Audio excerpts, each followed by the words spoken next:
ऐसा ऐप विकसित कीजिए इस शिक्षा कोष में जहां शिक्षक अपनी समस्याओं को डाल दे, उस पर अपनी समस्या को लिख दे।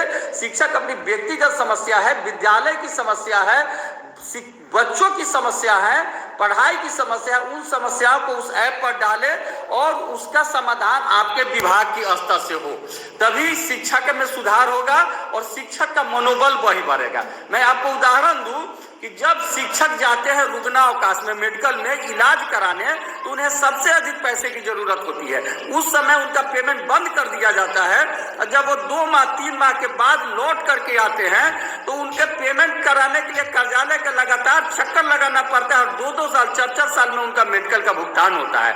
आज जब हमारी माँ बहनें मातृत्व अवकाश में जा रही है तो 6 माह तक उनका पेमेंट बंद कर दिया जा रहा है। जिस समय उनको पैसे की अधिक जरूरत रहती है, उनको इलाज की जरूरत होती है, स्वस्थ भोजन की जरूरत होती है, उस समय उनका पेमेंट बंद कर दिया जाता है। और जब वो मातृत्व अवकाश से वापस आती है तो 3-3 माह 4-4 माह नहीं बल्कि 4-4 साल तक लगातार बीओ ऑफिस का चक्कर लगाते रहना पड़ता है और उसके बाद उनको मोट दक्षिणा देने के बाद उनका मातृत्व अवकाश स्वीकृत होता है।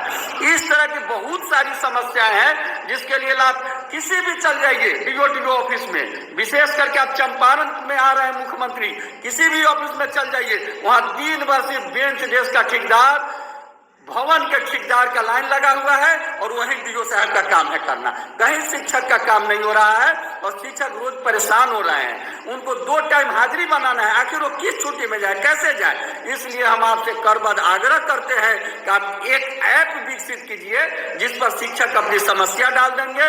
आज बहुत सारा ऐसा जिला है, पश्चिमी चंपारण जैसा जिला, जहाँ एरियर 10 साल से बाकी है, 5 साल से बाकी है। शिक्षक उस पर अपना समस्या डालेंगे, उनका एरियर बाकी है, रुग्णावकाश बाकी है, मातृत्व अवकाश बाकी है, सीएल उन्हें चाहिए।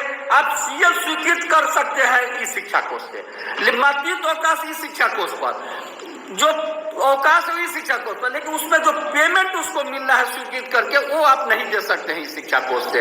यह शिक्षकों का शोषण है। इसलिए आपसे आग्रह है कि आप एक ऐप विकसित कीजिए जहाँ शिक्षक अपनी समस्या डाले, चाहे प्राथमिक विद्यालय के शिक्षक हो, माध्यमिक के हो, उच्चतर माध्यमिक के हो, नियोजित हो, नियमित हो, बीपीएससी अध्यापक हो, जो भी हो, वो अपना उस पर समस्या डालेंगे और उसका समाधान आप कीजिए, तभी शिक्षा में सुधार होगा और आपके इस शिक्षा कोष का सही उसका यूज होगा।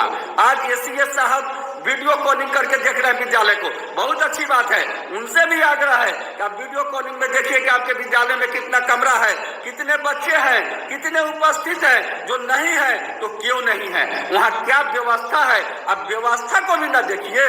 मैं आपसे आग्रह करता हूँ कि जहाँ भी कमी पाई जाती है, जो निरीक्षण कर्मी इस बीच में आए हैं उन सब पर कार्रवाई कीजिए। आप में अगर दम है, आप वास्तव में सुधार चाहते हैं तो आप डीओ डीपीओ पर कार्रवाई कीजिए, बीओ पर कार्रवाई कीजिए, जो सिर्फ जांच के नाम पर रुपए का बाजार बनाए हुए हैं। मैं दावे के साथ कहता हूं कि जितने डीओ डीपीओ हैं उनमें अधिकांश 10% 20% अच्छे हैं, लेकिन 70% का काम सिर्फ बेंच डेस्क बेचना, थाली बेचना, फीडबैक रूम में कमीशन लेना है। इसलिए आप समस्याओं का समाधान कीजिए। एक समस्या के लिए शिक्षक जो 50-50 दिन डीओ ऑफिस का चक्कर लगाना पड़ता है, वो चक्कर लगवाना बंद कीजिए ताकि शिक्षक मानसिक तनाव से मुक्त होकर विद्यालय में रह करके अपना पठन पाठन का कार्य कर सके। और इसके लिए एकमात्र उपाय है कि आप ऐप विकसित कीजिए और इस शिक्षा कोष से सारा शिक्षक अपने समस्या को डाले और 30 दिन के अंदर उनके समस्याओं का समाधान कर दिए, तभी शिक्षक में वास्तव सुधार होगा।